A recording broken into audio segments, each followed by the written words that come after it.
আসসালামু আলাইকুম সবাইকে। জায়গা ভেদে শুভ সকাল, শুভ অপরাহ্ন এবং শুভরাত্রি। আশা করি সবাই ভালো আছেন। আজকে চট্টগ্রাম ৮ আসন নিয়ে আমার কিছু চিন্তাভাবনা আপনাদের সাথে শেয়ার করার জন্য এই ভিডিওটি বানাচ্ছি। চট্টগ্রাম ৮ আসন, যেটি চট্টগ্রাম মহানগরীর ৫টি ওয়ার্ড এবং সমগ্র বোয়ালখালী উপজেলা নিয়ে একটি সংসদীয় আসন।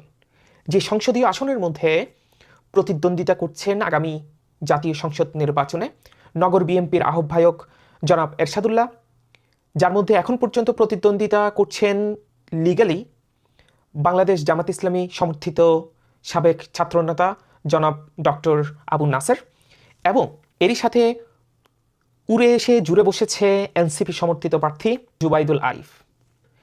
বাংলাদেশ জামাত ইসলামীর পক্ষ থেকে বিভিন্ন সময় বলা হয়েছে এই নির্বাচনী জোটের মধ্যে প্রতিদ্বন্দ্বিতা করার জন্য যাদেরকে মনোনীত করেছেন তারা জনপ্রিয়তার ভিত্তিতেই করেছেন। কিন্তু আসলে কি তাই? আমিরে জামাত ডক্টর শফিকুর রহমান এটিকে আসলেই মানুষের জনপ্রিয়তা বিবেচনা করেই মনোনীত করেছেন, বা এই 10 দলীয় বা 11 দলীয় জোট এটি কি নির্বাচনের জন্য মানুষের জনপ্রিয়তা বিবেচনা করেই কি জনপ্রতিনিধি মনোনয়ন করেছেন? এটি আপনাদের কাছে প্রশ্ন। কারণ এই আরিফ সাহেব, যাকে 10 দল থেকে মনোনয়ন দেয়া হয়েছে বলে আমরা বিভিন্ন পত্রপত্রিকা বা সামাজিক যোগাযোগ মাধ্যম, ফেসবুকের মাধ্যমে বা ইউটিউবের মাধ্যমে আমরা দেখতে পাচ্ছি, এই আরিফ সাহেবের বাড়ি হলো সাতকানিয়া। তিনি থাকেন চট্টগ্রাম মহানগরীর একটি এলাকায় এবং তিনি নাকি নির্বাচন করছেন সেই বোয়ালখালীতে। খুবই হাস্যকর একটি ব্যাপার। বোয়ালখালীর যেই জনপদের মধ্যে গত 2টি বছর এবং ফেসিবাদী আমল সহ ছাত্র অবস্থা থেকে, ছাত্র রাজনীতি থেকে শুরু করে ডক্টর জনাব আবু নাসের সাহেব এই জনপদটিকে মানুষের সাথে মিশে আছেন, এই ডক্টর আবু নাসেরকে নির্বাচনের কিছুদিন আগেই তার নির্বাচনী প্রচারণা থেকে তার সরে যেতে হলো কেবলমাত্র এই আরিফের জন্য। এই আরিফটি আসলে কে? তার কি কোনো প্রকার যোগ্যতা আছে একটি অ্যাডমিনিস্ট্রেশন চালানোর? তার কি কোনো প্রকার যোগ্যতা আছে একটি আসন চালানোর? তার কি কোনো প্রকার প্ল্যান আছে এই আসন নিয়ে? আমরা সকলেই জানি তিনি অবশ্যই ইয়াং এবং তাকে আমরা সকলে শ্রদ্ধা করি, কিন্তু শ্রদ্ধার মানে এটি নয় যে তাকে একটি আসন ছেড়ে দিতে হবে। ডক্টর আবু নাসেরকে আমি খুবই কাছ থেকে দেখেছি। উনি দীর্ঘ অনেক বছর সুগন্ধা আবাসিক এলাকার মধ্যে ছিলেন।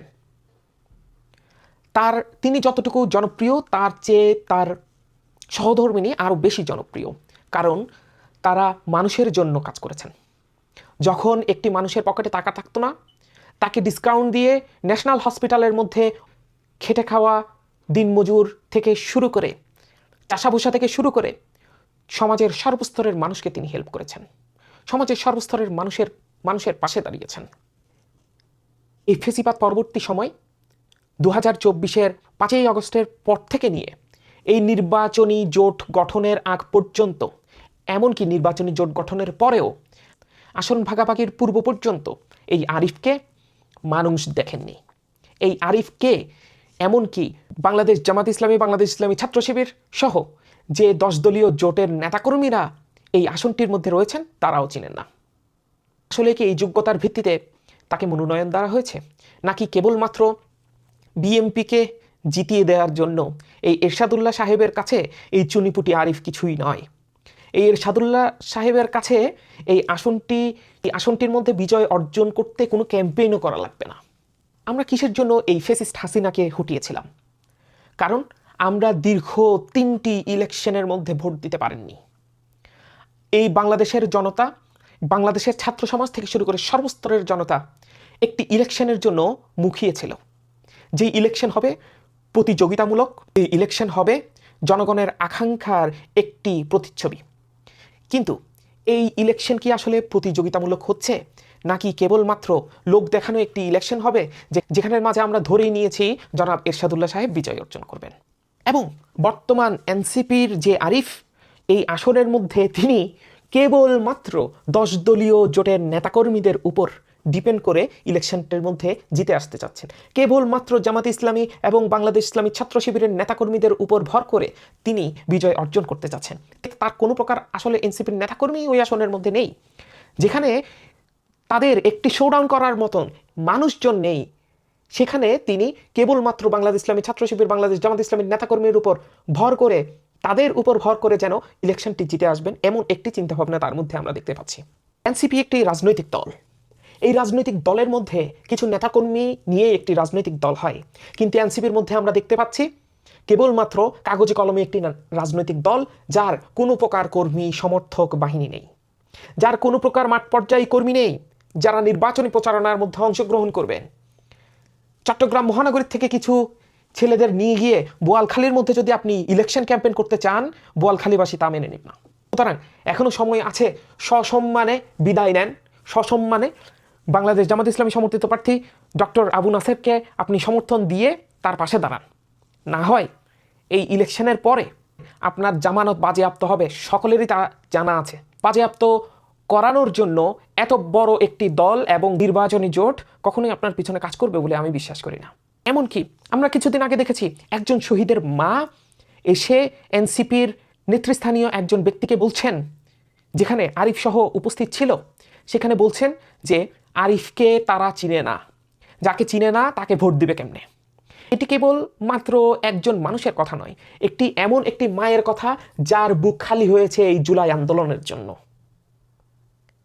যার পুরো ফ্যামিলি একটি স্বপ্ন হারিয়েছে জুলাই আন্দোলনের জন্য, যার পুরো ফ্যামিলি একটি ফ্যামিলি মেম্বারকে হারিয়েছে একটি নির্বাচনের জন্য।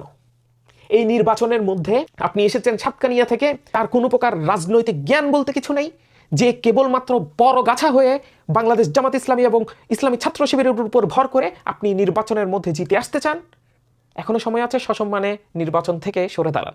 প্রিয় চট্টগ্রামের ৮ আসনের সর্বস্তরের জনতা, এখনো পর্যন্ত দাঁড়িপাল্লা আছে, নির্বাচনের মাঠে এখনো পর্যন্ত দাঁড়িপাল্লা আছে। আপনারা ব্যালট পেপারের মধ্যে এই ন্যায়ের প্রতীক, ইনসাফের প্রতীক দাঁড়িপাল্লাকে আপনারা দেখতে পাবেন।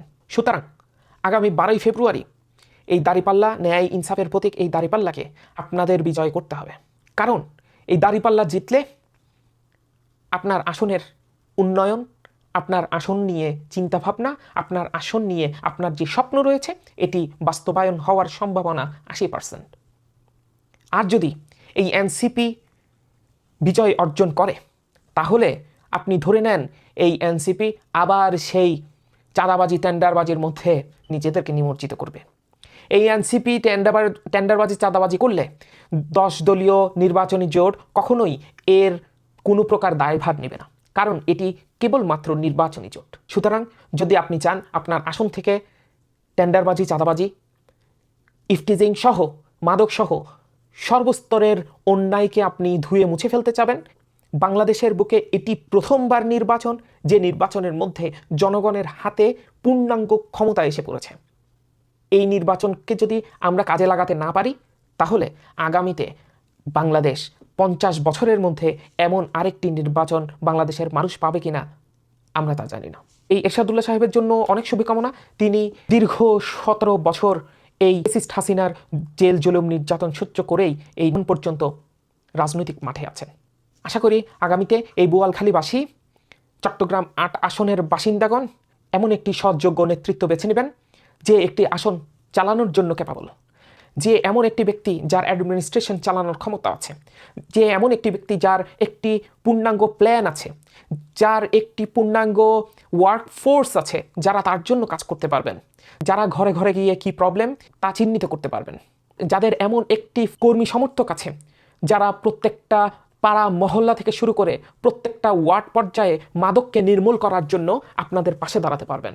আশা করি চট্টগ্রাম 8 আসনের মানুষ এবার কোনো প্রকার ভুল করবে না। যতদিন আমাদের হাতে দেশ, পথ হারাবে না বাংলাদেশ।